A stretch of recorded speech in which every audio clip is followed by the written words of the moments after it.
Hello, I'm John Wickersham, and in these 3 short videos, guess what I'm going to look into today? Yes, caravan and motorhome windows. Now, of course, there is a slight difference because if your motor caravan is a van conversion, obviously you've got automotive glass windows around the front. What you have in the back depends on the van on which it was built. If it was what we call a window van, then the automotive windows, glass windows, continue all along the sides. But on many motor caravan conversions, there is one of the different types of caravan window.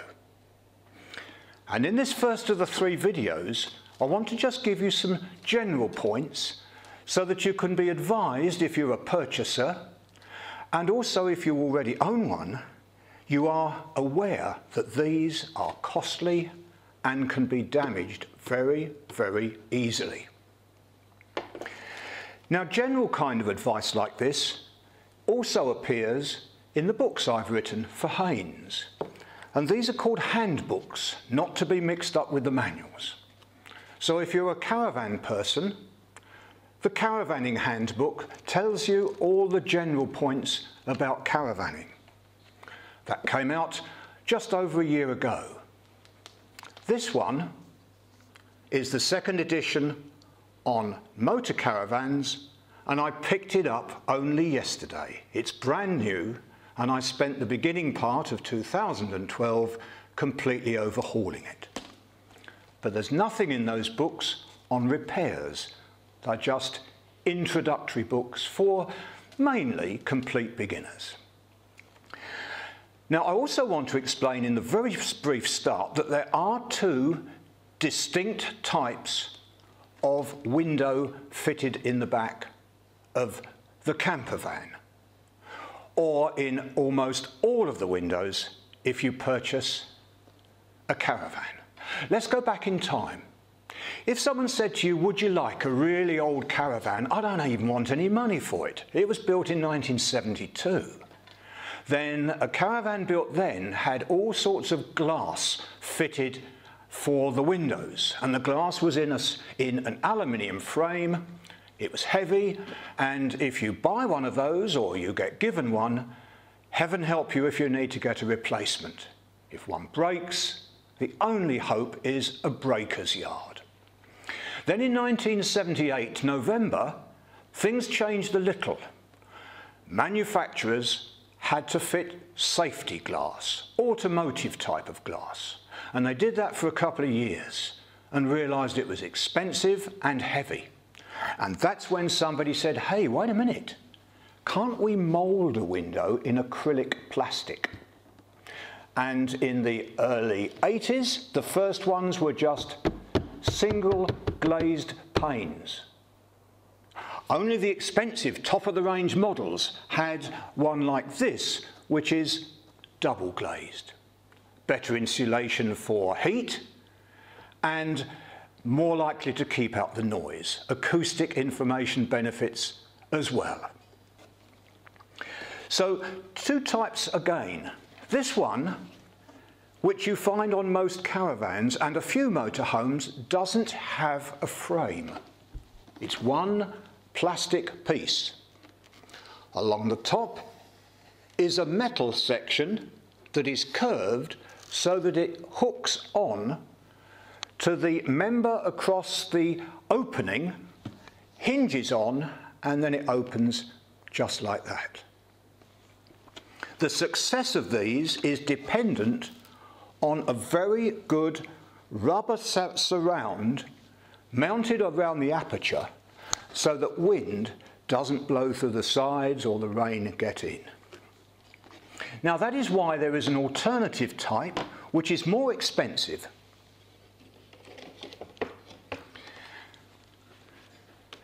This type of window, regularly fitted on motor caravans, only ever fitted, as far as I know, on Eldis Explorer Group mass-produced caravans down the sides, but not on the fronts, has a separate frame.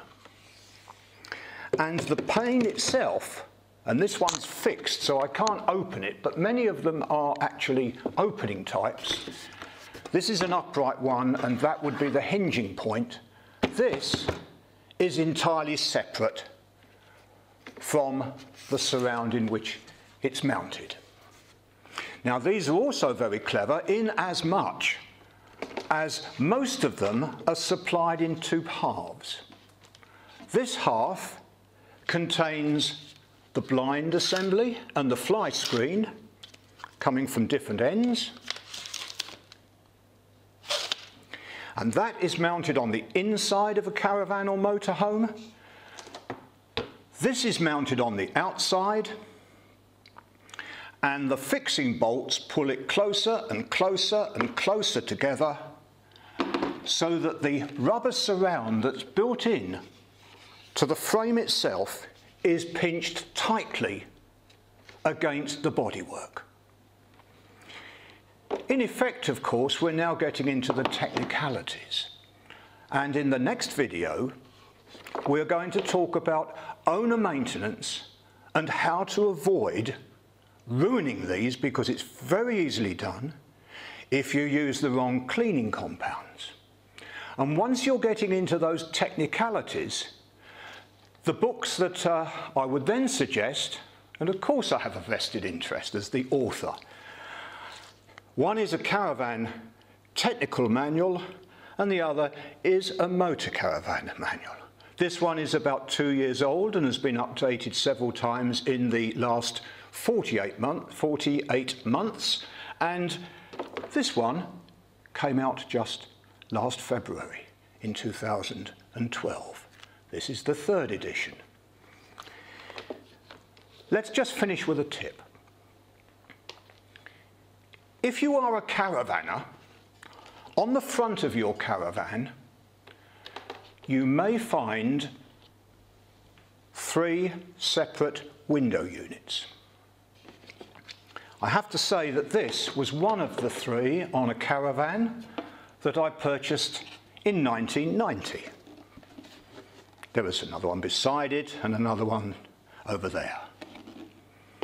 Less expensive caravans have one big window on the front. What are the strengths and weaknesses of that? Well, I like one big window because you get better see-through vision. On the other hand, the cheaper one big window doesn't become cheap if you have this kind of accident. Now, this won't show up from where you're sitting, but there's a huge great star crack here where the stone threw up from the road, smashed the window, and I'm afraid I had to get a replacement. Wouldn't it have cost a lot had that stone thrown up and hit a large full-size window? And you see, the trouble is they're hard to get hold of. I went to a dealer and I ordered this, but I also knew the factory, so I was in a slightly better position because I also rang up a pal. It still took 4 weeks to come through. And when I'd got it delivered, this one is painted with a colour coding, so I had to get the same matching paint that was used on the sides of the Caravan. So it was still a 5-week wait. But we'll get onto that in the next video when we talk about user tips and how to make sure where possible that you don't damage the plastic. Thank you for watching my video. I have written several books on caravans and motorhomes, and you'll see some of these on the screen in front of you. To find out more, why don't you go to my website? You'll see the address on the screen, and you can click on the link below this video, which would take you straight there. When you arrive at my website, you'll see all the books on the top right. Scroll through the carousel to find the book that you might want. And when you hover over the image with your mouse, you'll see the price. Then from here you can click to go straight through to the correct page on Amazon. Once again, thank you for watching my video.